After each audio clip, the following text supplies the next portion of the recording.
to the Knitting by the Sea podcast, formerly known as the Ichigo Abroad podcast. My name is Lisa, and I'm Saratoga Knitting on Instagram and on Ravelry. Today it's a lovely day once again in Marblehead, Massachusetts. It's much more temperate than it was the last time I spoke to you. It's still warm, but it's not as humid as it was. That was a crazy run of weather that we had. Today we're going to do a couple things. I have a couple of finished objects to show you, and I have a couple of works in progress to show you, and then I have some upcoming projects that I'm thinking about getting ready to start, and then we'll have some spinning talk, and then we'll have a little chatter, and I'm going to do a new giveaway at the end of the podcast. So let's get started.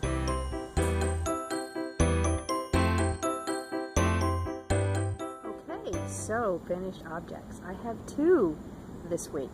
The first finished object that I have is my pair of really no-name socks, but they're knit out of the West Yorkshire Spinners yarn that I purchased from New Hampshire Knits Claire through the Willy Thistle, her Etsy shop. And we're really excited about having that Claire is doing this now because she's bringing in quite a few British yarns. So the yarns that we really can't get over here, and at a very reasonable price. So that's really great that she's really kind of taking care of the shipping for us, and then we're able to get to sample some of these wonderful yarns that are coming out of the British Isles. So I'm very excited. I bought 2 skeins of this. This is a self-striping one, and then I have another one that's the blue tit colorway. I'm not quite sure. I'm going to do socks with that, but I'm not quite sure what I'm going to do with that one yet. But these came out super. I'm really pleased with them. I actually have two of my sock blockers. Yahoo! But this is great. I love this yarn. It's just really pretty self-striping yarn, and I just used a little bit of a slip stitch pattern of my own. I just kind of slipped every other stitch when I came to a color change, and that worked out pretty well. But I'm pretty excited about these. These are really nice. I really enjoyed the yarn, Claire. Thanks for getting it, and I'll definitely be getting more. So check out Claire, the Willy Thistle. She's got some great yarns in there, and she also does the Hiya Shark, and I think she's going to be getting some other things in there too. So keep an eye on that. But I'm really happy with these. Very excited that they're finished. Excellent. And then my second project that I actually finished and wove in the ends and blocked this week, this came out. I'm just very pleased with this. I showed you this the last time it was in progress. This is called the Victory Wrap, and it's by Erica Flory. And this is the project that had the applied border on it. So this is, actually, let me see which way is the right way. I don't know. You can actually use it both ways. The border looks great both ways. I think this is really supposed to be the actual picture. So this is how it came out. It's really very lovely. And the orange or reddish color I used my hand spun for, and then the bottom is some leftover Knit Picks Wool of the Andes that I had. But I thought that was a nice contrast there, the colors, and this came out beautifully. It's going to be nice and squishy and very warm, squishy garter, Busy Mama Tanya. It's a lovely pattern. And then this was really easy pattern too because there's so much garter stitch. It's great for maybe TV knitting or something. And then the applied border, like I showed you last time, there's really no mystery about it, and it really looks great. So I'm very pleased to have both of these done. This was a gift to me from Sarah after I had done her test knit for her. So thanks again, Sarah. I really liked this pattern, and this is something I definitely look at doing again sometime in the future. Yeah, I'm very pleased. All right, so now let's look at some works in progress.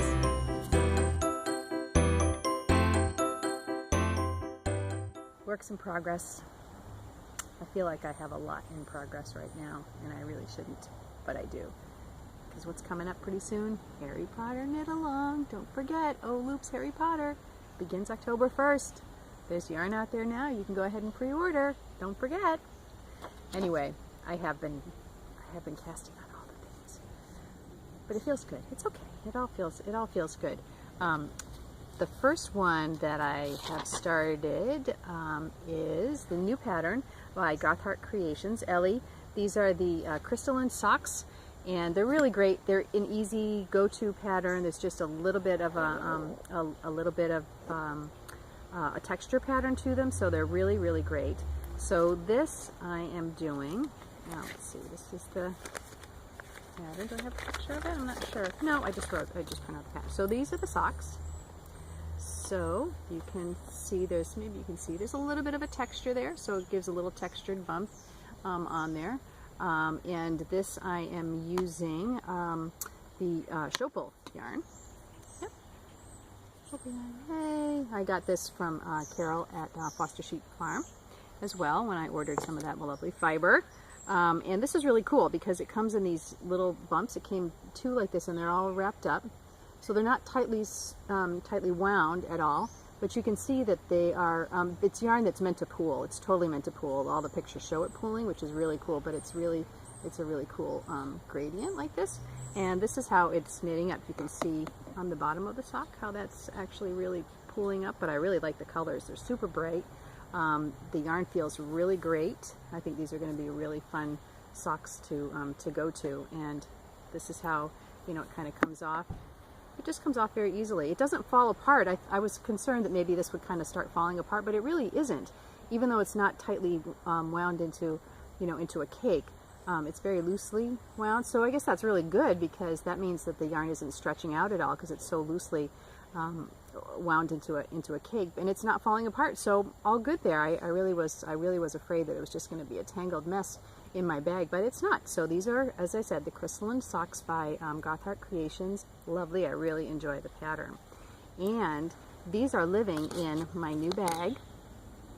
Made a little purchase from Nekozuki Knits, Katie. And look at this cute little bag. Isn't that the most adorable? She travels to Japan quite a bit, and she picks up Japanese fabric, and she makes bags out of them. So this is really great. You should check her out as well. I'm probably, just as a little heads up, at some point in time I'm going to have a giveaway with one of her bags too. But they're really great. I really enjoy it. She gave me a little progress keeper that I just added on to the end here, to the zipper. And I'm very, very pleased with this bag. I love it. Super, super, super fun, super cute. And, you know, it's all about the cats, so who isn't going to love that? So, again, those are my Crystalline Socks. I'm very pleased with those. Those are my work knitting. I usually throw those in the bag, and I just take those to work, so I'll work on those at lunchtime. They're a good go-to project. The second project that I'm still working on, I think I showed this the last time, is my Winter Light by Meg Gadsby.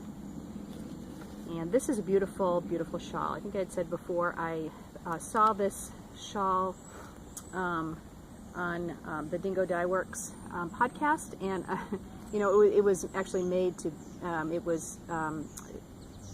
the pattern was written for the Dingo Dye Works yarn. I don't have any of that yet, but maybe someday. But I thought, I'm trying to use up my Knit Picks palette because I have so much of it from the sweater, and then from, you know, Sophia has a bunch as well. So I'm really trying to work through that, and it's really great because it's just beautiful workhorse yarn and fingering weight, and it's really nice. And so what I'm going to do is I'm doing kind of, it's not really a gradient, but it's a mix of colors. So the first one is going to be this kind of darker blue, and now I have moved into the lighter blue, and then I'm going to end up with kind of the icy blue at the end. This is going to be a really nice wrap, very light wrap for probably for fall, but this will be great around my neck or over my shoulders if it gets cold. I really like this pattern. I'm going to make it again, definitely. I have some kind of special skeins of yarn, indie dyed yarn saved up, so I may pull one of those out and do this up again, because I think I would like to see it done up just in one color as well, and it'll look completely different, which is really great. If you like the pattern, use a couple of different yarns and try it out. So I'm very, very pleased with this.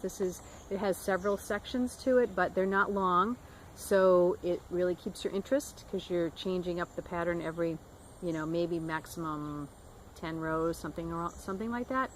And I really enjoy it. It's really pretty. It's easy, and it's going to be fabulous when it gets blocked out. It's really going to be lovely. You could really do this in any weight of yarn as well. This would be great in DK. It would be great in worsted. It'd be big in worsted, but it would be really great, and it's just lovely in the fingering. weight yarn. So I'm really enjoying this project. I find myself picking this up quite a lot, and that's always a good sign. For me, if I'm thinking about it and I want to pick it up, I know that that's a good pattern, and I probably will come back to doing it again. And then my last work in progress, outside of my sweater, which yes, I am still working on. I am still working on it. It's getting longer. It's getting longer. It's getting there. It's getting there. No worries. And then the last one, again, you know, you know, as I said before, I don't like to have a lot of yarn sitting around. I'm not a big one for a big yarn stash. So I have it kind of in a basket, and I'm always looking at it. And you know, sometimes at night before I go to sleep, I'm like, I need to think about what can I do with some of this yarn? What can I do with it? And during the, I participated in the fiber share swap this year, and my lovely swap partner who sent me a package, Elizabeth Streeter, she sent me some beautiful lace weight yarn from Australia. And she also sent me a skein of lace weight that she had dyed herself, and she had used mint to dye it with. And I am not particularly a big lace weight knitter. I find it takes me a long time, and you know, it tends to slip off the needles, and you know, sometimes maybe in the deep winter, if I think I might like to take out a lace project and really work at it. I like to work lace. I don't have a problem working with lace patterns, but I'm not a big fan of working with lace weight yarn. It just, you know, some people like it. I think my kind of go-to yarn is fingering to DK, but that's okay, because, and again, this is one of those things where, you know, you just kind of think about it because it's just knitting. So I'm like, I have these lovely skeins, and you know, I don't want them to sit there because I really want to use them, but I'm not a big, you know, as I said, I'm not a big fan of just knitting with the lace weight yarn. So this is the lovely skein that Elizabeth dyed herself with mint. It's beautiful. It's cashmerino. It's really, really lovely. And then I also have the skein of, I don't have the tag in here, but this is, again, it's a lovely merino from Australia, Australian yarn, lace weight, once again. And these are not two colors that maybe you would think of putting together, but they were sitting next to each other in my basket. And I'm like, you know, if I put these two together, I'm going to get a, you know, a light fingering, but it's going to be thicker, obviously, than each of them to get by themselves. Let me think about this. Let me think about this. So I did.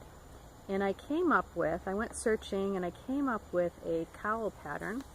And this cowl pattern is from PY Knits. It's Patricia Yarns Knits in Hoboken, New Jersey. It's a knit shop. It's a free pattern I found online, and it's called the Superior Cowl. And it's really nice. Here's a picture of it. It's meant to be made out of very luxurious yarn, probably cashmere, and it's a very drapey cowl.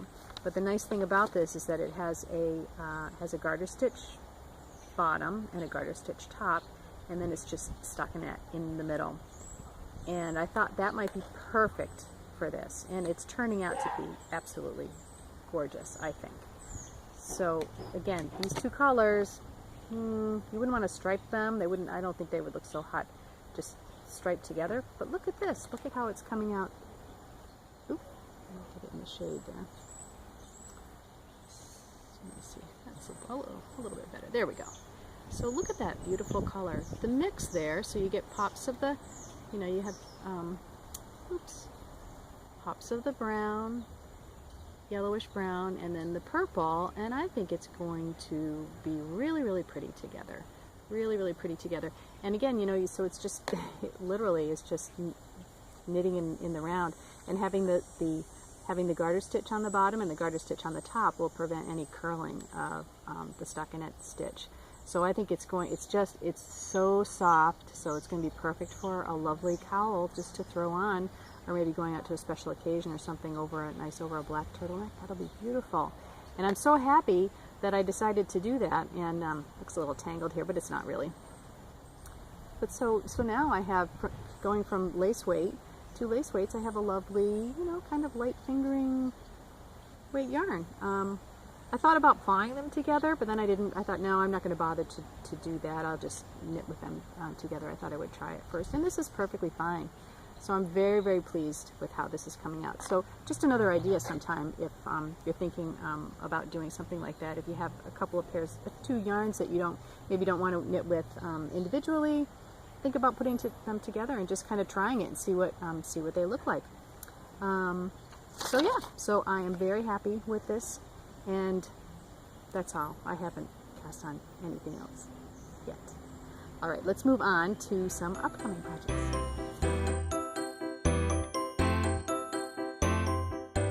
Upcoming projects. So I am going to start the Bruntsfield vest by Isolde Teague. Now I think the last time I had said I was going to try to do some color swatches for that, and I just haven't gotten around to it at all. I think mostly because I've been busy, but it's so hot and humid, not so much today, but it's really been very, very humid, and it's hard for me to wrap my head around Fair Isle when it's so hot and humid. Fair Isle to me is just kind of a cooler weather project. It's anticipating the fall, and although we are anticipating the fall, it's not here. It's not here yet, and it probably won't be for a couple of weeks. So I will get around to doing that. I have all the colors, and I just want to take a look. I have an idea of what I want to do, but I probably want to do maybe 2 swatches and just check and make sure that the color choices and where I want them to go is really the way that I want. And when I do them, I will of course show you. We're going to do just a really informal knit along, no real time period for the fall. I don't know if we'll actually get started September 1st, but that's next week or this coming week. But we will do that, and I'll put that up, that information up in the Knitting by the Sea podcast group on Ravelry. I am looking forward to it. I know there are a couple of other people who are thinking of doing some Fair Isle projects as well. So this will just be a really informal knit along. Just so we can talk about it. If you have questions, get opinions from other knitters about your particular project, get some tips. I'll put up some links to videos that refer specifically to doing Fair Isle and different techniques for holding your yarn, etc. So we'll get around to doing that, but I'm looking forward to working on that this fall and winter. I'm also thinking, I'm going to enter this in, I'm going to say this now, this is going to be my second Shackleton project for the Fiber Trek podcast.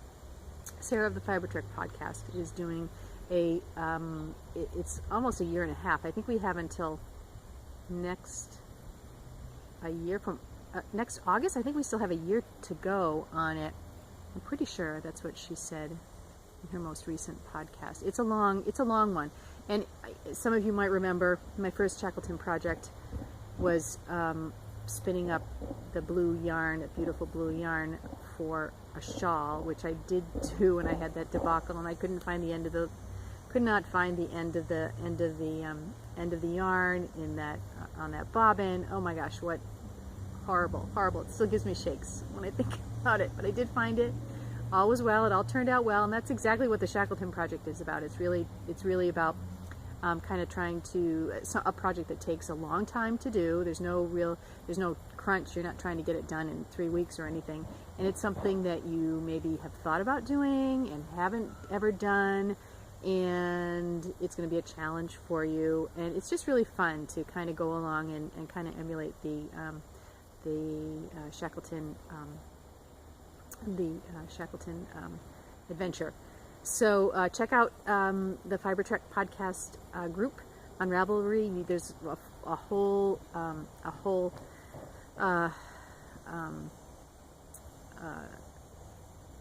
grouping on that. There's tons of information on it. There are just projects that are being done. People are doing some fantastic things. So I'm going to add my vest, and I'm going to say that this is going to be another one of my Shackleton projects, a second Shackleton project. Because it's got steeking in it, and I've never done steeking, and that's one of those things that I've kind of held out there as someday. Well, someday is now. I might as well do it because I'm going to be doing this. I'm going to be doing this vest, and I'm actually pretty excited about it. So I'm going to say that's my next Shackleton project, Sarah. So watch out for me. I'm coming. And then the second project that is going to be upcoming. Move there. The sun was kind of getting right in my eyes there. So my second upcoming project is going to be the Range Shawl by Andrea Mallory. Oops, I'm stuck underneath here. This is a picture of it. You can see it very well. But it's a lovely She says, with a unique corner-to-corner construction, this asymmetrical triangle shawl is full of texture and a great way to play with color palettes. Go with naturals for a cozy shawl that matches everything, or play with ombres of your favorite hues. The textures range from simple stockinette stitch to the more interesting and addicting brioche stitch. This shawl is finished with a beautiful tweed gradient of all the colors you chose. So this is actually, I'm going to do this because I'm participating in Jacqueline Salem from the Brooklyn Knit Folks podcast is having an elemental knit along. So she has picked out she's picked out several patterns that go with air, wind, earth, and water, I believe. And the one that I chose to do is this one here because it really appealed to me. It's from the earth element. It has kind of earthy tones to it. It's very organic. It has a lot of texture, and I really like that in a shawl. So I'm really looking forward to that. So getting ready to start that, and I ordered some. Again, I'm just going to end these just because it's my kind of go-to workhorse yarn, but it's really lovely, and there are so many colors to choose from. So I really like to do this. So I have chosen 4 colors. I've chosen Merlot Heather, and then I have the Current colorway. And I just have a coal, so this is a really deep dark black.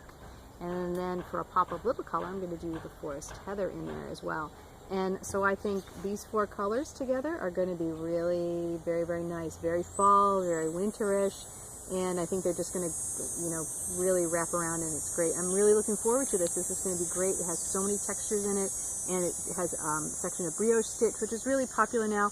I'm pretty sure I've done brioche before, but I haven't done it in a long, long time. So I'm really looking forward to doing that. And it's 2-color brioche, so I don't think I've done that before. So another first in a while, anyway. So I'm looking forward to this really as well. So this is upcoming. So take a look in the Brooklyn Knit Folks podcast group on Ravelry, and she's got all the information there and all of the links to all of the patterns that she's chosen for this knit along. And I'm really looking forward to it. I think this is going to be fun. All right, let's move on to some spinning.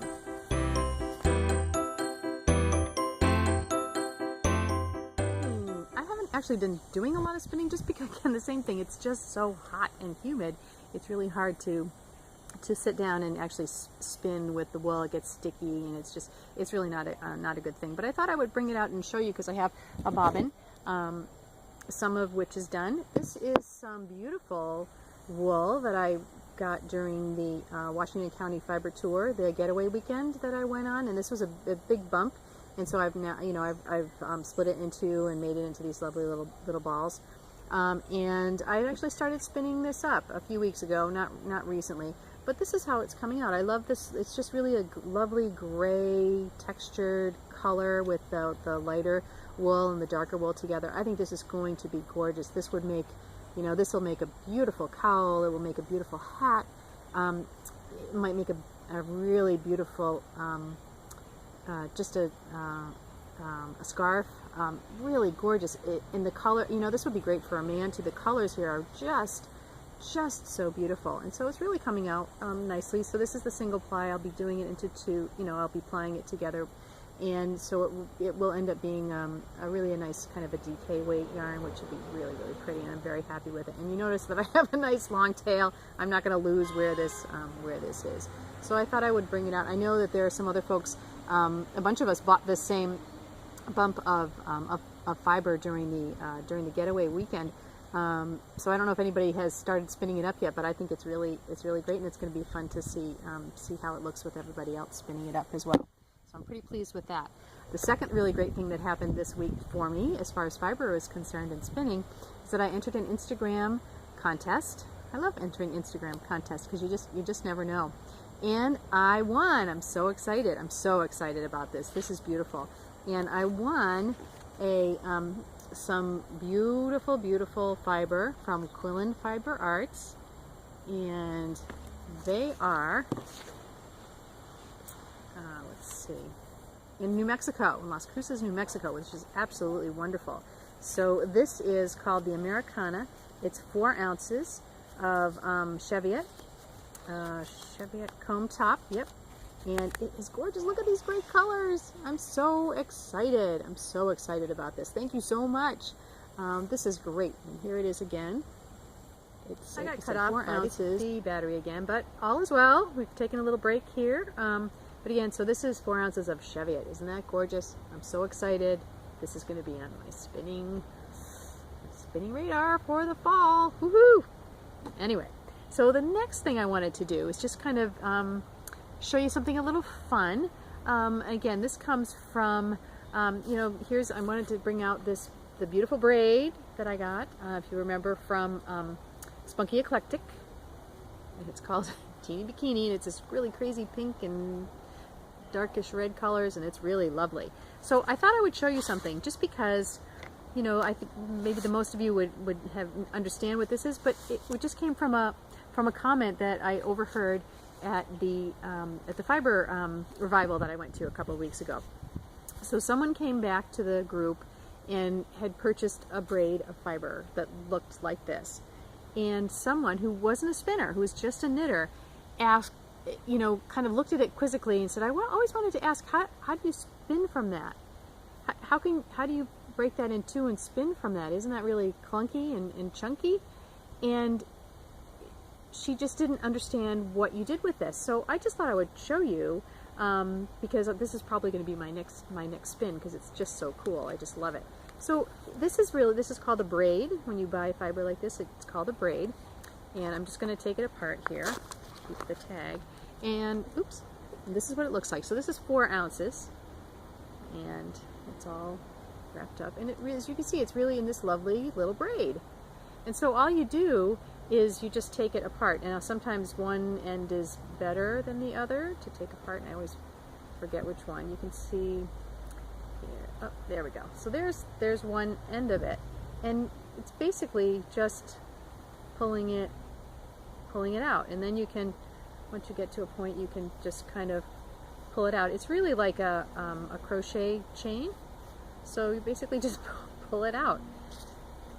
Sometimes it gets stuck depending upon how slippery the fibers are, or how woolly the fibers are. So there it is. So that's it. So now what I would do with this, and I will eventually do with this, I will just split this basically in two.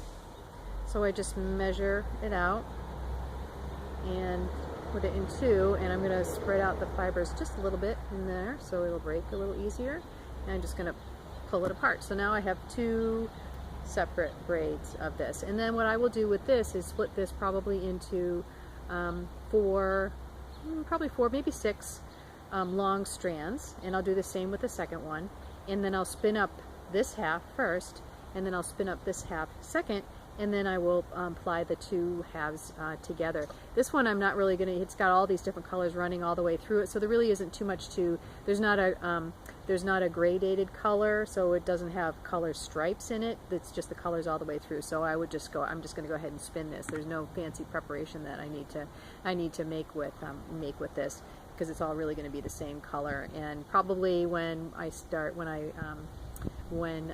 pull this out a little bit, some of that brown is going to lighten up, and it will end up maybe being kind of like a cherry reddish color. So it's really going to be very, very pretty. I'm really excited about this. Now, the other thing that I'm going to do, and it just came to me this morning, I was like, wait a minute, I remember that, not this past year, but last year, a year ago, at the Washington Counter Fiber Tour, part of the fiber tour is St. Mary's on the Hill, and they have the cashmere goats there, but they also have some other, they have other goats there as well. They also have some sheep. And what I picked up there was this beautiful box, 2 ounces, and this is crazy, and these are Romney locks.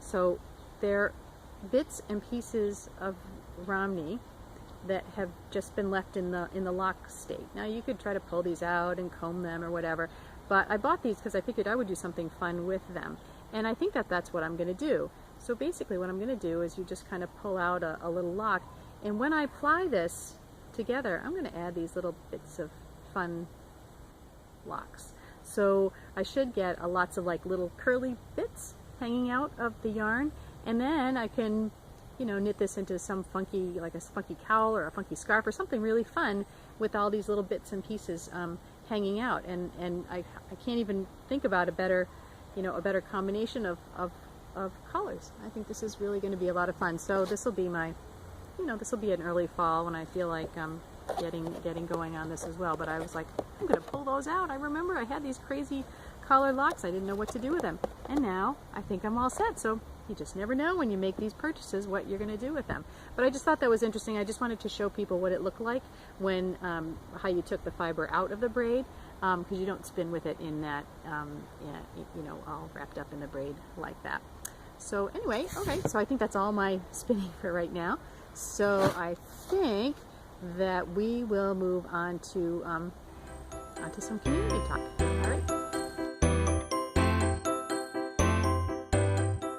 Okay, let's talk a little bit about community. That's kind of been a theme of mine the last few podcasts. I really want to continue to work on that. I didn't have a chance this week because just my work schedule was a little bit crazy, so I did not get to go to knit group on Wednesday. But I did go the week before, and it was really lovely because I had just put out the podcast, and we actually had a really nice conversation about community and about going to a fiber festival or going into a knit group the first time, and how some people thought it was scary, and some people it was just kind of a normal thing for them to do. They didn't really think much about it, but those people that really weren't too concerned about that, they hated going to things like work cocktail parties where where you had to kind of just meet people, or work conference get-togethers where you really don't know anybody, and it's really hard to, besides work, to find out something that you have in common. Whereas when you're going to a knitting group or a knitting event, you always have something in common to talk about. So it was really nice. It was just fun to have that conversation with the ladies in the knitting group. My sister-in-law and I, Tracy, have made plans. We have decided to definitely go to Rhinebeck this year. So I'm really happy that we decided to end up doing that. Just with our schedules, getting up to Maine, unfortunately, wasn't really going to work out for us this year. But another time, we will do that at some point in the future. But I'm really looking forward to getting to Rhinebeck. Sophia is not going to be there, and Tracy's daughter Kate is not going to be able to come. So it's just going to be the two of us. And we have always talked in the past about going and staying at least overnight there. And we just haven't been able to do it. We just didn't think about it enough ahead of time to make plans, to get a hotel room. And then we had other people coming with us, so it always got a little bit complicated. But because it's just us this time, I said to Tracy, I think we should try this. Can you do an overnight? And I will definitely be able to do an overnight. So we looked and looked at all the hotel rooms, and unfortunately, if you're going to Rhinebeck, it's such a big draw. There's so many people that come from all over the eastern, certainly all over the Northeast, New York State and Pennsylvania, that the hotel rooms around there really are snapped up almost, the next day. People are reserving rooms for the next year, so it's really hard to get a decent hotel room when you go to Rhinebeck. So there was nothing available, of course. But I thought, I had such a good experience doing the Airbnb when I went to Japan. I'm going to try and look and see if there's anything in the area. And Airbnb is actually great because you can, you go in 1 month and look, and maybe you won't find anything, but you go 2 weeks later and something has popped up. So I did do that. I looked online and I found it looks like a really great place. It's an art loft in Saugerties, New York. So it's just a little bit north of Rhinebeck, I think. But certainly, not very far. So I talked to Tracy and I grabbed it, and we're actually going for 2 nights because the cost was really so reasonable. So we are going to drive up on Friday and meet there, and so we'll have Friday night, and we'll be nice and rested. We can get up in the morning and not have to drive 2.5 hours to get to Rhinebeck. We'll just pop down the road and get to Rhinebeck and just be nice and relaxed for the entire day, and then we're going to stay again on Saturday night. So I'm so happy about that.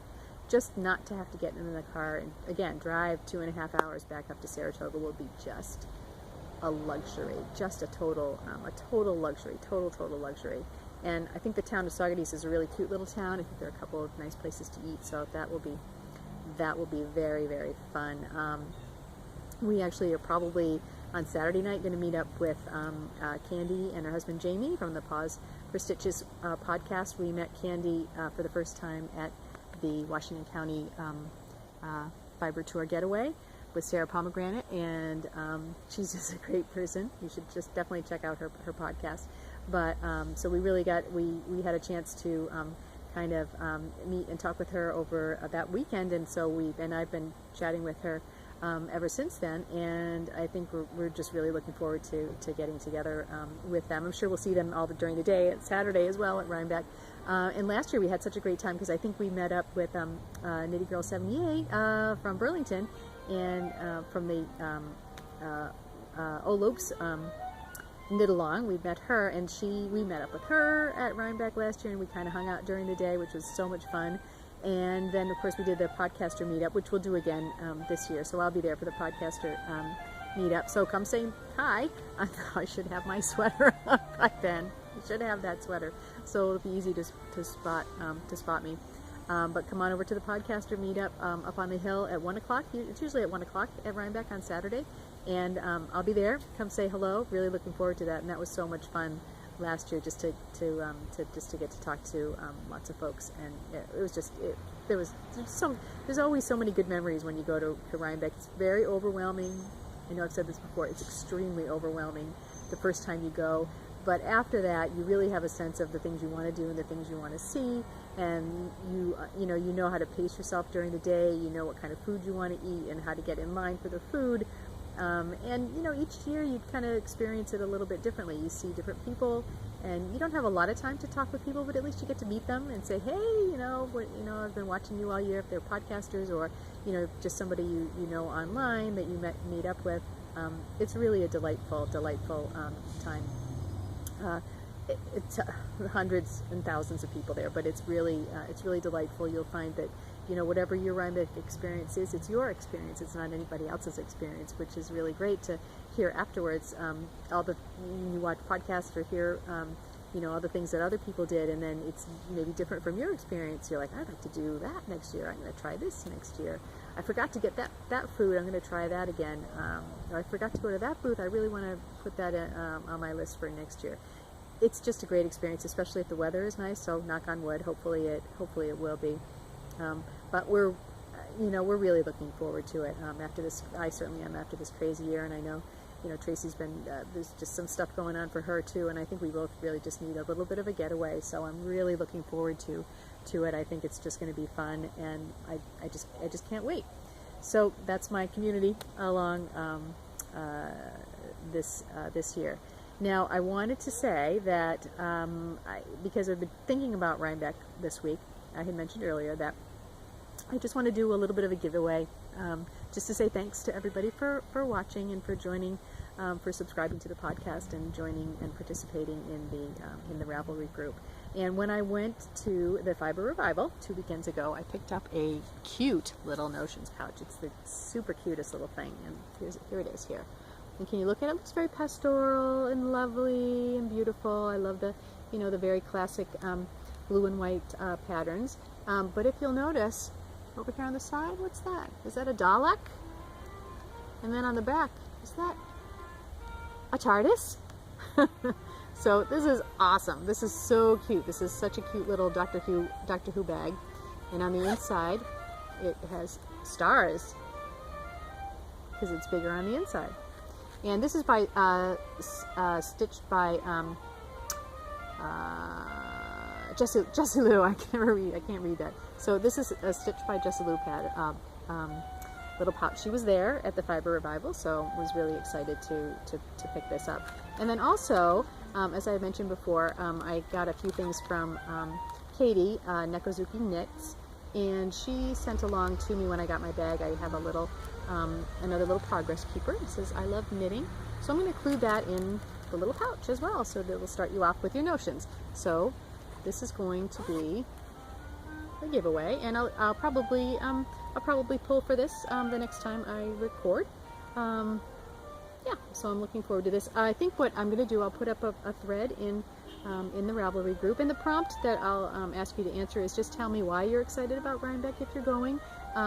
If you aren't going, what do you think it would be all about, or why do you think it would be a great thing to do, or just tell me about another fiber event that you are going to, or that you're looking forward to, or that you've been to in the past, or really what do you like about Rhinebeck, or really, what do you like about any fiber fiber event that you're going to go to? And then the lucky winner will just be drawn by random number, and you'll get this lovely little pouch made by Jessa Lou, and the stitch marker by Nekazuki Knits. Okay, so now I'm going to talk a little bit about Sophia. Sophia is in Japan, as we said. I have a couple of little clips, a couple little video clips and things and pictures that I'm going to put in at the end. She hasn't gotten her full-on internet yet, but she has a pocket Wi-Fi, so she's kind of been using that. She had another local festival that she went to, and it's a little neighborhood festival, which is so cute. And they actually had her get up on the stage and introduce herself in Japanese. And she had someone take a video of that, so I have that, so I'm going to add that onto the end. It's hilarious. It's just so funny to see. It's so funny to see your daughter like up there speaking in front of people in a foreign language, and I don't understand what it is that she's saying. So she's pretty excited. Her apartment has really been coming together, and her school starts on Monday. It's coming Monday. But she actually won't have to do much teaching, I guess, right away, because they have a kind of, I think what we would call it here, a field day coming up in 2 weeks. And I guess the 2 weeks before field day, most of the time is just spent doing the whatever athletic activities that the kids are going to be participating in for their field day. So she gets to have a little bit of a relaxed start. She can feel comfortable about her school, get to know her teachers, and just kind of relax and ease into it. She's had a week full of orientation, and she had to go to beginning Japanese class because it was required for all of the JET participants, so she was a little bored with that. But she made it through, and I'm like, hey, that's what jobs are all about. You're getting paid for it. You have to go to a lot of boring things a lot of times, but so she's pretty happy with that. And her regular internet should be set up pretty soon. She did post up one very short one about going to a rotating sushi bar, so you can take a look at that. She is that redhead with a 3 in the middle instead of an E for redhead. But I'll put it up on the bar here so you can see it. And other than that, I think I am all set for today. I really look forward to hearing what you guys really like about going to fiber festivals. And just remember, it's just knitting. Bye.